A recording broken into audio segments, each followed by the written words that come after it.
Hello friends, welcome back my YouTube channel biology science. आज हम आप लोगों को जीन बैंक के बारे में बताएंगे, तो पूरी जानकारी के लिए मेरा पूरा वीडियो देखिए।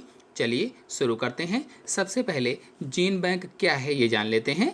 तो जीन बैंक संस्थान उपयोगी तथा महत्वपूर्ण पौधों के जर्मप्लाज्म को सुरक्षित रखता है।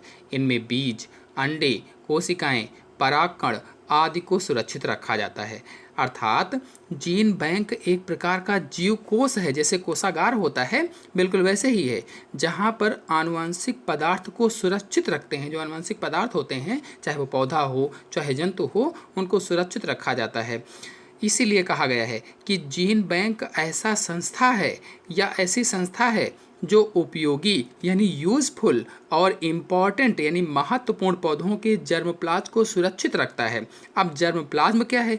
तो जर्मप्लाज्म एक आनुवंशिक संसाधन है, अर्थात जर्मप्लाज्म जेनेटिक रिसोर्स है जिसमें बीज, अंडे, कोशिकाएं, परागकण आदि को सुरक्षित रखा जाता है। मतलब जीन बैंक में पौधों के बीजों को इकट्ठा करके रखते हैं, जंतुओं के शुक्राणुओं और अंडाणुओं को रखते हैं, कायिक अंगों को भी बहुत कम ताप पर बर्फ में सुषुप्ता अवस्था में रखा जाता है।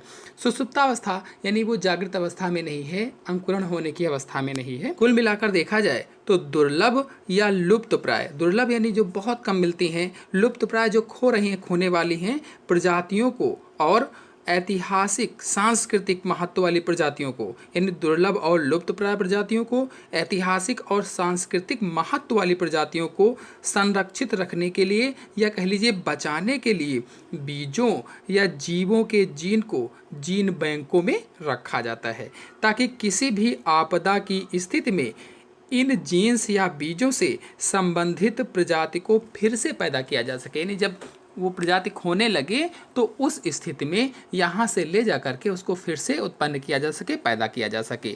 फिर आगे देखते हैं, बीज पौधों का जीवित जर्मप्लाज्म है। जो बीज होता है वो पौधों का क्या है? जीवित जर्मप्लाज्म होता है, जिनको कम ताप पर कम ऑक्सीजन की उपस्थिति में संरक्षित रखते हैं। यानी कम ताप पर, कम ताप कितना का हो सकता है? -10 डिग्री से -20 डिग्री तक, और कम ऑक्सीजन की उपस्थिति में, यानी ऑक्सीजन कम मिले तो इस पर रखा जाता है।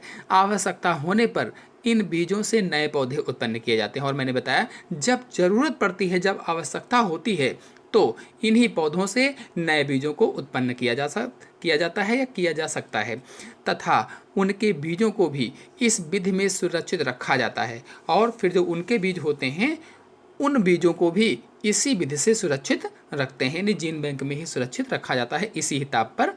तो इस प्रकार से बीजों को ऑर्थोडॉक्स बीज कहा जाता है, जैसे लेग्यूम। इसके विपरीत कुछ पौधों के जो बीज होते हैं वो कम ताप तथा कम ऑक्सीजन पर मर जाते हैं। यानी कुछ ऐसे पौधे होते हैं जिनके जो बीज हैं अगर कम ताप पर रख दिया जाए, ऑक्सीजन कम मिले उनको, तो वे मर जाते हैं, समाप्त हो जाते हैं, खत्म हो जाते हैं। इनको रिकैल्सिट्रेंट बीज कहा जाता है। रिकैल्सिट्रेंट बीज यानी ऐसे पौधों के बीज जो कम ताप और ऑक्सीजन पर मर जाते हैं, खत्म हो जाते हैं, रिकैल्सिट्रेंट बीज कहलाते हैं। जबकि ऑर्थोडॉक्स बीज कौन से थे?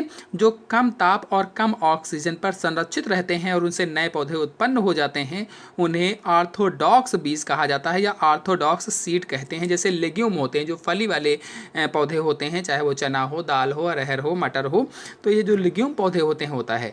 जबकि रिकैल्सिट्रेंट बीज क्या हैं? जैसे लीची है, ये रिकैल्सिट्रेंट बीज होते हैं। यहीं पर आपको बता दें कि जो ऑर्थोडॉक्स सीड्स होते हैं इन्हें हिंदी में रूढ़ बीज कहा जाता है, रूढ़ बीज। और जो रिकैल्सिट्रेंट सीड्स होते हैं इन्हें हिंदी में दुशास्य बीज भी कहा जाता है।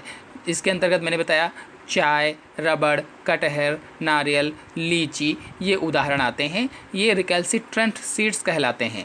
और जो रूढ़ बीज हैं, रूढ़ बीजों के अंतर्गत जैसे मैंने धान्य वाले होते हैं, फली वाले पौधे होते हैं, इसके अंतर्गत ये सब आते हैं। आप लोगों को यहीं पर बताते चलें कि मेरे चैनल में 9th से लेकर 12th तक के बायोलॉजी के बेस्ट टॉपिक वाले वीडियोज़ अपलोडेड हैं। यदि आप लोग देखना चाहते हैं तो मेरे चैनल की प्लेलिस्ट में जाकर के अलग अलग प्लेलिस्ट मैंने उसमें बना रखी है, अलग अलग क्लासों की, वहाँ से देख सकते हैं, या आप मेरे चैनल में भी देख सकते हैं जाकर के। और साथ ही साथ कॉम्पिटिटिव एग्जाम्स के वीडियो भी अपलोडेड हैं, यानी ऑब्जेक्टिव क्वेश्चन के वीडियो भी बहुत सारे अपलोडेड हैं जो आपको चैनल की प्लेलिस्ट से मिल जाएंगे या आप मेरे चैनल में भी देख सकते हैं, जिसमें मैंने अच्छे से डिटेल से समझाया हुआ विशेष प्रकार के जो बायोलॉजीज के कॉम्पिटिटिव एग्जाम्स होते हैं उसमें इस तरीके के प्रश्न पूछे जाते हैं या